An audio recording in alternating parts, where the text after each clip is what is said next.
soldier of the cross. I'm fighting for the Lord.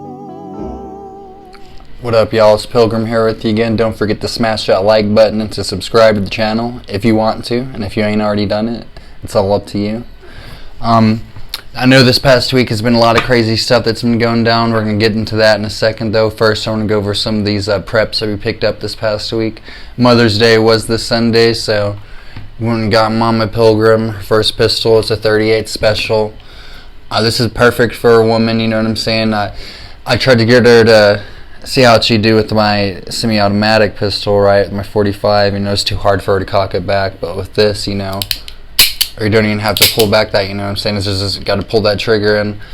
It's a good first gun for her, for any woman, I'd say, you know what I'm saying? So this .38 special, we spent about $250 on it, which is a damn good deal. I had to go really looking around and searching for the perfect gun for her, so this was good. And we also got this box of .38 special with it as well. They were out of the ammo at the gun store, right? But I was like, damn, that sucks. But as soon as they said they was out, they got a call in saying they got a box in. So they say, hey, actually, we do have some .38. So that all worked out good. So one more time, I'm telling you guys, if you're thinking about getting your wife a gun, or if you're a woman thinking about getting a gun, self-defense, first of all, Mrs. Pilgrim, she is going to be taking the women's self-defense classes and the gun safety classes. And she also, she learns from me. But it's going to be practical to take those classes, you know what I'm saying? So, but if you're a woman, get a .38. Doesn't matter if it's a short barrel or a long barrel, you know what I'm saying? Even if you're a dude, you want a secondary gun. But if the shit hits the fan, somebody breaks into the house or something like that, it's going to be easier for Mrs. to use this, right? So that's a good investment. That's going to go good with the preps. But like I said, we're going to keep on looking for hollow points, though. If we can find some, that'll be ideal for self-defense. But these range bullets, they're still good too. While we was there, we also went ahead and picked up some gun oil. Got that for $4. That wasn't a bad deal at all. And these are a couple things ordered online for us. These are neck gaiters, or they're like buffs, I guess is what they're called technically.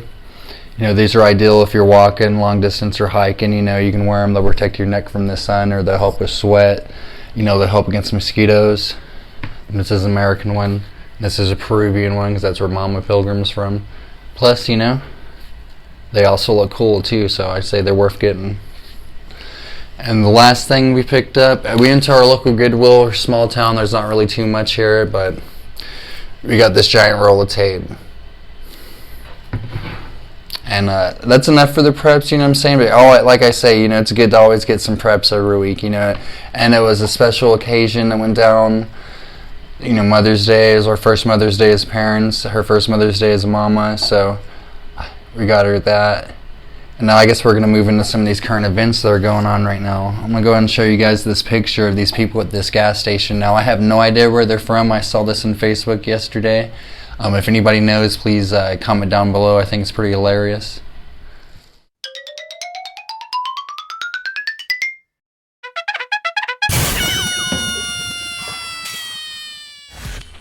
Yeah, that shit is pretty funny. Now, I know a lot of people have been talking about this. Obviously, the news came out on Friday. The president was informed about it on Saturday. But, the prepper community, we knew about it since Friday. You know what I'm saying? Tribe, Native, Josh, Ghost, Backwoods, and they are all talking about it.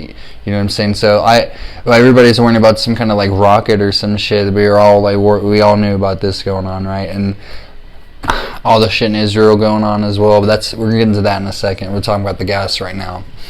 But no, the gas where I'm at, on Monday it was $2.79, babe? But the night before that it was $2.59. So it was $2.59 on Sunday, $2.79 on Monday, right? And yesterday it was $2.99, and today it's $2.79 again. But everybody, as you can see, I haven't seen anybody like that where I live at, like in that picture I just showed you. But I'm sure they're having people getting their gas. But there's still trucks have been coming in delivering gas everywhere here.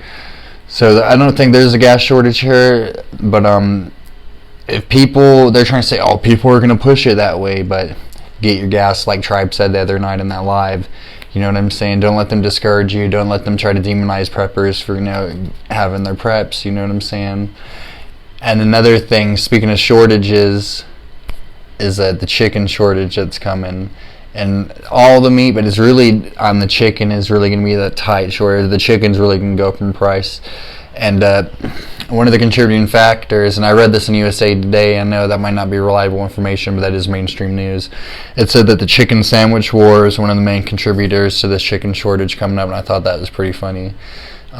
Also, during that Texas cold snap that happened, that freeze that happened over there, that killed a lot of chickens. Texas is a big chicken producing area, and all the other places like Louisiana, Arkansas, those places around Texas, they also produce a lot of chickens as well. So that contributed to this chicken shortage. And I'm telling you guys, as preppers, we're prepped, we're getting our food ready, we're getting all this, but the unprepared, they're going to be tripping.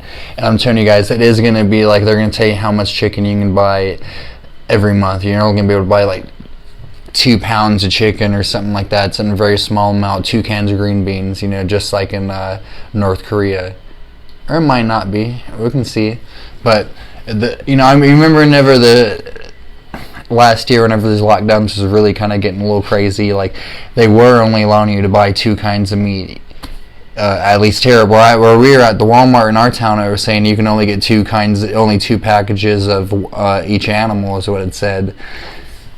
What did it say, babe? The rice.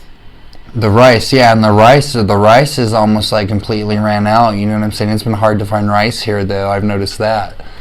But luckily, we've got our rice, though. You know what I'm saying? Remember, we got our rice last year, and it's still storing pretty good. I'll go over our pantry with you guys probably tomorrow.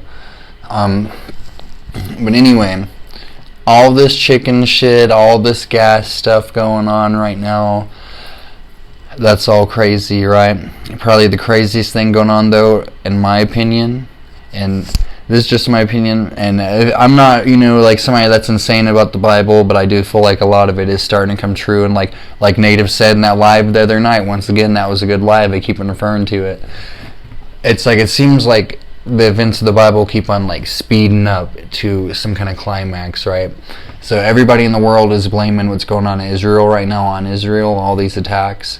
And I'm not an expert on it, I'm not going to talk too much about it, but I've seen some of these videos of these rockets going back and forth from each one of these guys, and it looks pretty crazy. But what I do know about the situation is apparently Jerusalem is now fully a part of Israel. And now it's fully Israel's capital, Gaza, Palestine, whatever. They're not connected to Jerusalem no more. I guess they were getting kicked out of it. All the Palestinians were.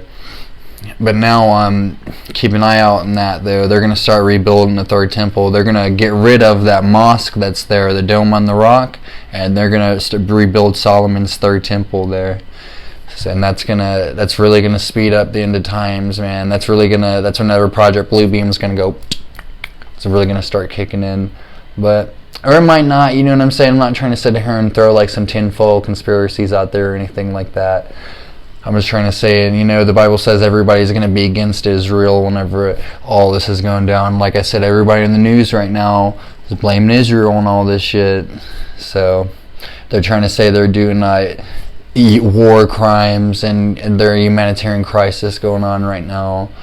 But Israel hasn't killed. They always warn before they strike. They don't go out. They go out of their way not to kill civilians, from what I hear. But I support Israel, because I just go off that instinct as a Christian to support them. But nobody's perfect. It sucks that innocent people are dying right now, and you see all these videos of children and stuff like that, but it's been going on for thousands of years over there. And I think the best way we can prep over here for that is to get right with God and Jesus Christ. And I hate to say it, or something like that. You know what I'm saying? Nobody's perfect, once again, but that's one of the ways we prep for it. And also maybe that could be something that could cause a war between the big countries. You know what I'm saying? Let's say an ally, like let's say Turkey wants to go to war against Israel because of what's going on. All right. And then Russia's back in Turkey, but then America's like, oh no, we're back in Israel, and boom, everybody's dragged into it. That's a hot point right there, I believe.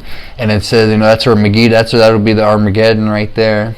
But I'm not trying to sound like a nut job or nothing like that. I'm just trying to say, like, those are just my theories. But if you guys want to stay tuned, you want to hear more about stuff like this, if you want to, we're going to watch as events unfold. I'm going to keep on giving my opinion about it. I'm going to keep on making prepping videos. I'm going to keep on staying prepped, and hopefully if you guys, comment down below, give me advice, tell me what you think about the situation going on right now. You know what I'm saying? We're going to keep on growing as a community. This prepping community is the best community. And everybody else is tripping, but we're prepped. So, and with that, I want to tell you guys, God bless you. Thank you if you watched the whole video.